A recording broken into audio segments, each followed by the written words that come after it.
Patrick Maccabi is my name.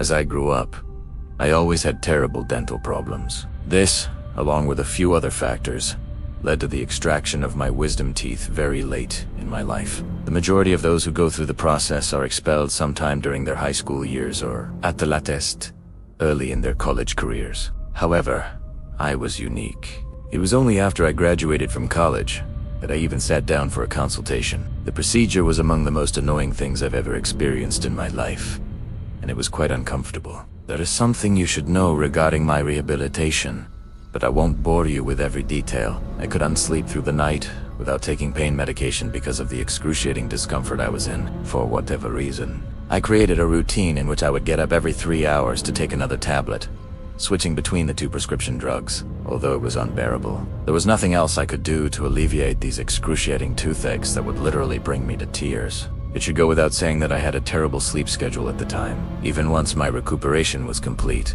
it was challenging to return to normal, because my body had become accustomed to 3-hour sleep cycles interspersed with moments of waking.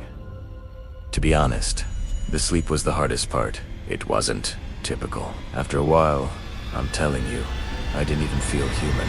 I seemed to have changed into someone else, waking up and falling back asleep repeatedly.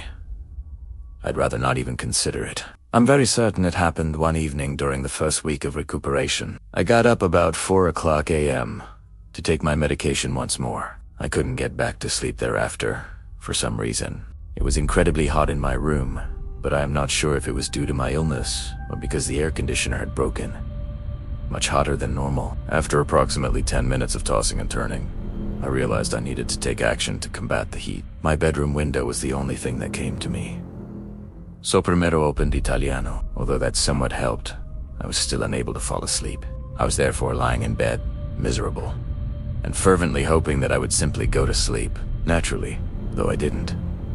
I eventually became aware of the odd sound emanating from outside my window. Since I've never slept with my window open, I initially assumed it was just a typical outdoor noise that I wasn't accustomed to hearing. However, the more I listened, the more I sensed that the sound wasn't typical. It had the sound of an animal dragging its claws across something, almost like scratching. I think that's the best way to put it. The noise became louder at one point, and I understood that it sounded like it was coming from the roof above me. A few seconds later, the sound began to move above me and eventually disappeared from view. At that time, I was very certain that it was a small animal playing on the roof. My family has seen its share of bug infestations and inquisitive raccoons because we live in a wooded environment. I knew my dad would be furious if something burrowed into our attic once more, but I truly wanted to ignore it and go back to sleep. I therefore had to take action. Furthermore, I wasn't exactly about to nod off anyhow. I was so alert that I flung off my covers, leaped from my bed, and began walking to the garage without giving it much consideration. I then took one of my dad's powerful flashlights and made my way back to the rear door of the house. I decided to start by looking at my room, which is on the first floor, close to the back of the house, where the roof is the lowest. After reaching the location outside my bedroom window, I began moving the flashlight beam across the roof. Since I couldn't see anything up there, I sighed and assumed the animal had moved to another area of the roof during the time it took me to leave. I set out to light up as much of the roof as I could as I made my way around the home. Really, all I had to do was frighten the animal away, which should be quite simple if I could just locate the fucking creature. I saw a change in the corner of my flashlight beam while I was inspecting the area close to the front of the home, where the roof is almost twice as high. I almost fainted when I flicked my wrist once to aim the beam to the area where I had noticed movement. There was a figure standing on the roof, a complete human being, not a bunch of animals or an animal. Standing on my roof, frozen in the beam of my flashlight, was a nude person. I let out a yell. I was unable to resist. The person on the roof began to move as soon as I did, almost as if they were allergic to my flashlight's brightness. They moved so quickly that I couldn't follow their movements with the light. I had no idea that I could walk that quickly in my bare feet, much less on the loose tiles of an uneven roof, until that very moment. They began heading back toward my room, and I ran around the house to catch them. I have no idea what I was thinking. I should have just fled back inside, but I was unable to do so because of a strong inclination. As I rushed, I called out to my dad in the hopes that he would be able to come outside in time to assist me in containing or chasing down the lunatic on our roof. I arrived at the rear of the home in time to witness the individual getting ready to leap from the roof. At first, I believed there was no way, even from that lower point. Someone couldn't leap off that roof without getting seriously hurt. They would undoubtedly need to find a different route down. However, the individual sprang without thinking and hit the concrete with a loud thump. I was paralyzed at that moment by the shock of what I was witnessing. The fact that someone had literally just leaped over a roof was so crazy that I was unable to even comprehend what was happening. How he didn't break every bone in his legs is beyond me. Even if my bewildered shock was brief, it was sufficient. Without hesitation, the individual rose from the paver stones and rushed at me, bringing me down with a thump. He began to scratch at my eyes, as if he were attempting to tear my face off. I kicked and yelled, but he wouldn't leave me. There was no rational explanation for how someone like that could be so strong, and he was spitting and groaning. I could feel the blood streaming down my face, and I believed I was going to pass away at that precise time. However, I heard the back door explode open above the sound of my own cries. My dad was yelling and swearing like it was life or death when he pulled the individual away from me a few seconds later. I pulled myself up just in time to witness the lunatic, smeared in my blood, escape my dad's hold. He fled to the edge of our yard, climbed over our backyard fence, and vanished into the night rather than attacking my dad or me anymore. As the sounds of his footsteps crashing through the trees faded into the distance, my dad and I stood there in disbelief. I'll go ahead with the remainder. That evening, I had to visit the hospital. In the process of getting me there, my dad nearly wrecked. I had lost a lot of blood, and the physicians had to administer numerous vaccinations to keep me from contracting any illnesses or viruses the man might have had. It was a bad dream. The one bright spot was that my mouth remained essentially unaltered, so a second look at my teeth wasn't necessary. It's not like the police could have done much anyway, so they were useless. They maintained that basic security cameras would have avoided the entire situation and claimed that investigating the woods would be impossible due to their size. Later, my dad found out that the guy on the roof had been attempting to enter our attic as an animal would. Ironically, neither my father nor I was the most impacted. My mother was there. She sobbed over this tragedy numerous times, and it was she who increased the security in our house. I'm still baffled by what transpired that evening. I fear that there will never be answers to the 1,000 questions surrounding that night, including who that guy was, where he had come from, and how he had even located our house. My home has a really distinctive design. Although I think it's distinctive, I'm willing to wager that many others would describe it as strange. And they have, in fact. Almost all of my buddies, including a few girls I snuck in when my parents were away, have said as much. Even though I would really like to make things simple for myself by attaching a ton of pictures of the house, I doubt my parents would find it very helpful. I'll just give you the essential information instead. You actually only need to be aware of one in relation to the plot. Most homes have a porch or walkway that leads up to the front entrance, and above the door is typically some kind of covering that may be referred to as a door canopy. Before you can enter the actual interior of my house, you must essentially pass through a covered hallway. Envision your own front door with a portion of the home on either side. Then, in a sense, push the front door back into the house. In essence, it's like entering a house through two different areas without actually being there. My bedroom is located on the first level, directly adjacent to the exterior hallway that goes to the front door. To summarize, I can actually see someone standing at the front door if I get up and glance out the window next to my bed, but they would be facing away from me. I hope that explanation makes it clear. At a very young age, I got into the habit of looking out the window whenever a visitor or a delivery person rang the doorbell. It was similar to having a tiny, covert camera that I could use to see who was there before approaching the door. I'm going to tell you about something that happened at the start of the summer, only a few months ago. I made the decision to take advantage of the fact that my parents were out of town for a week and let my girlfriend, Anna, stay with me for a few days. My traditional and stern parents would normally strongly reject something of that nature, but they were unaware that it wouldn't harm them. Furter mor. It was unlike I was inviting an unwanted stranger into our house because they had met Anna countless times.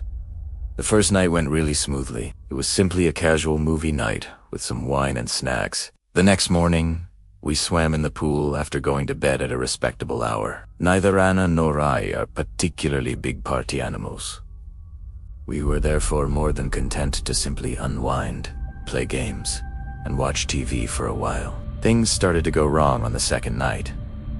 Most likely, it was close to midnight. I heard something outside as we were preparing to go to sleep, pillow chatting in the dark. It sounded like someone dragging something or screeching. I tried to understand what I was hearing while I listened in Shushtana. The driveway, which is off to the side of the home, seemed to be the source of the sound. The fact that the sound was coming from so near to the actual house worried me the most. After giving it some more attention, I recognized the sound as coming from my dad moving one of his trash cans. I was very certain I had spotted a couple of them out there earlier that day, and he occasionally keeps them in front of the garage. My initial assumption was that he had completely drained them and that an animal was skulking around in search of food, crumbs, or other items.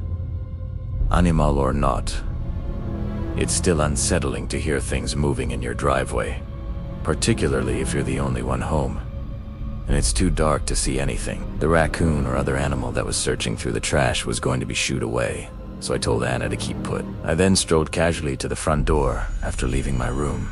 When I turned on the external lights, I could only see the front yard and the porch because the driveway was not sufficiently illuminated. Reluctantly, I opened the door and went outside in the hopes that my presence would be sufficient to frighten away whatever was there. For a few seconds, I stood on the porch, hoping to see an animal jump across the yard or hear scampering, but nothing materialized. Indeed, even the trash can's sound had ceased. Since I had been watching and listening the entire time, I reasoned that there was a remote possibility that whatever had been there had already fled. But I came to the conclusion that this was unlikely, with even greater reluctance. I turned on my phone as illumination and began to go down the front steps in the direction of the driveway. I discovered that one of the trash cans had in fact been tampered with as I approached. One of them was totally toppled with its contents, while the other two were seated against the garage door, dispersed throughout the driveway. Knowing that I would have to clean up the mess, I moaned. I should add that even after getting close, I couldn't see anything outside, so I assumed the animal had slouched away without my knowledge. I shone my flashlight around the garbage cans just to be certain, but nothing was visible. That proved it. Then, I began gathering items from the driveway and putting them back in the trash bin without giving it much more attention. When I was done, I went back inside, pushed the garbage cans inside, opened the garage door, and secured it. I didn't want to take the chance that something would come back and wake me up later. I then returned to my bed. Anna was just about conscious. I tried to settle into my side of the bed without bothering her too much and gave her a delicate kiss on the forehead since I could tell she was going to fall asleep. I was in that transitional state between consciousness and unconsciousness, when you can pull yourself out of a half-dream if you focus. At that moment, I heard a sound. This soft tapping sound is similar to metal hitting glass. I was certain that it was a component of my half-dream. However, there was something a little too unnerving about it. So, rather than giving in to fatigue and falling asleep, I opened my eyes and took in my surroundings. Indeed, the tapping sound continued. I stopped. I hadn't been thinking about it. Somewhere in the room was the source of it. I remained motionless. I simply listened while attempting to identify what it was or even where it was coming from. Even though it sounded so clear, it took me a few seconds to realize it wasn't coming from within the room at all. But there's only one possible meaning for that. It originated right outside my window. I got out of bed, gently stood up, and peered behind my bedroom window's curtain. I could make out the form of a person standing at the front door with their back to me and the little light coming from outside. It was horrifying. After a little more time, I noticed that they were repeatedly tapping lightly on the glass, seemingly expecting someone to answer the door. But that was crazy. None of the lights in the home were on, and it was past midnight. Without more lights, I was unable to discern any distinguishing features about the individual. I saw them begin to turn around as I stood there observing them. My heart began to race as I instinctively dove under the light, barely in time. I must have spent the entire minute hunched behind the window, afraid they had noticed me. I had to look again, even though I didn't want to. I took a deep breath and found the strength to glance out the window once more.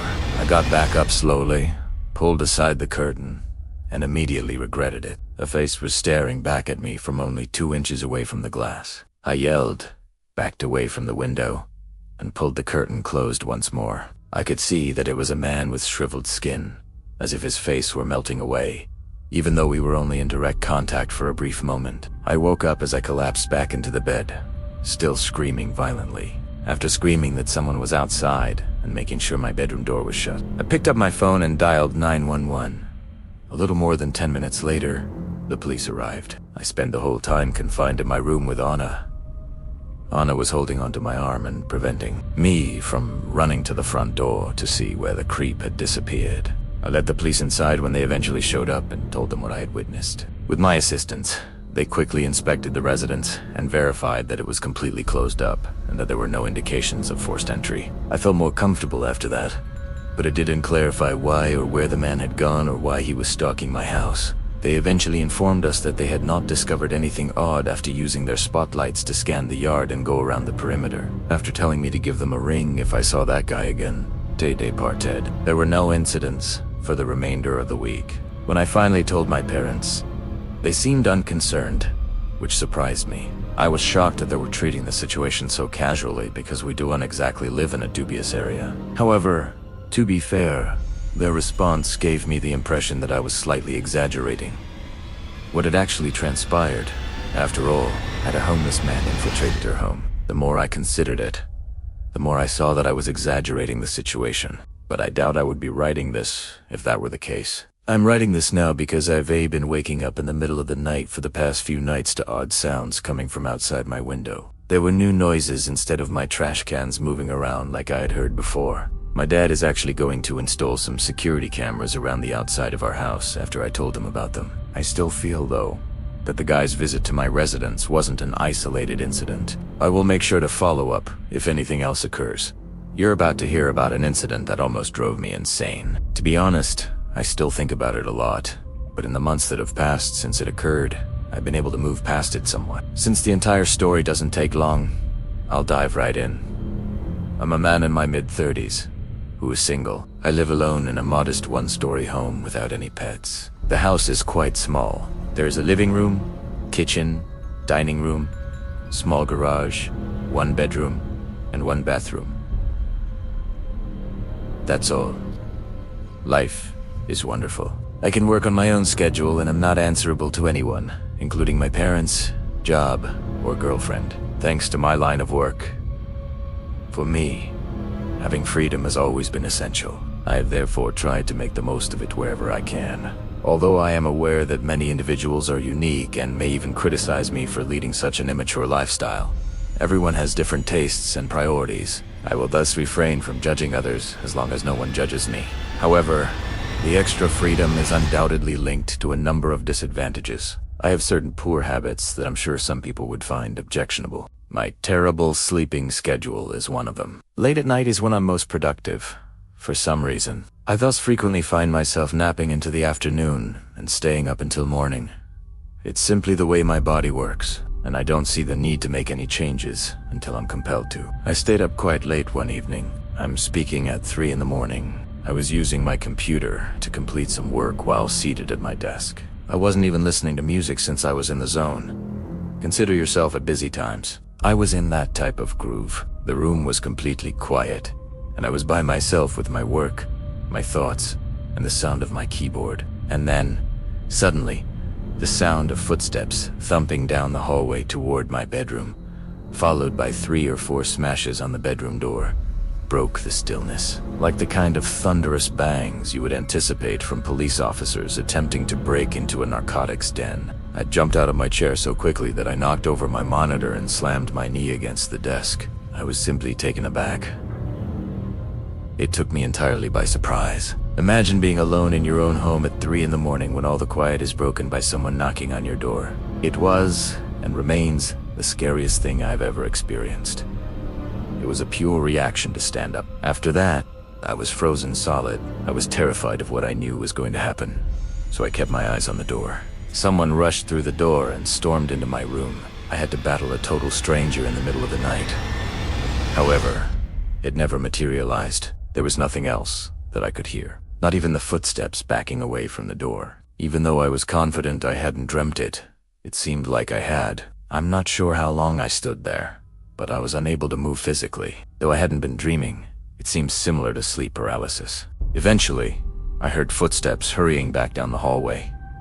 Thus, there had been a visitor. I'm not sure why, but hearing those footsteps once more caused my mind to open. I impulsively picked up an empty beer bottle from my desk, hurried to the door, and began running after the person who had broken into my house. I didn't even make an effort to keep quiet. In an attempt to get the extra adrenaline I required, I'd let out a crazy, high-pitched scream. I screamed as I hurried through the house, but nobody was there. My home isn't that large. The places where one could hide are limited. However, despite inspecting each room, nobody was present. Even more odd was the fact that every window and door was locked. After that, my moment of confidence was totally gone, and fear began to return. I called the police, shut the door, and ran back to my room. I listened to my surroundings in total silence while I waited for the cops to arrive, but I never heard anything. We all searched the house together when the cops eventually arrived, but we couldn't find anything. I claimed that everything had been locked up, despite one of the officers' attempts to persuade me that whoever had been there had left. It was everything I could do not to curse him out of the air when he told me that I had most likely missed something, unless I had dreamed it, which I know I didn't. The fact that nothing had been unlocked didn't explain how that individual entered and exited my residence. I was a mental wreck for the following week. I couldn't think of a way that person could have entered and exited my house, but my brain wouldn't believe that I had conjured up something so realistic. I used to have problems sleeping, eating, working, and everything else, but now I'm much better. The only reason I can still think of is that I must have missed a door or window in my house that was unlocked. However, I still don't see why anyone would break into my house to flee.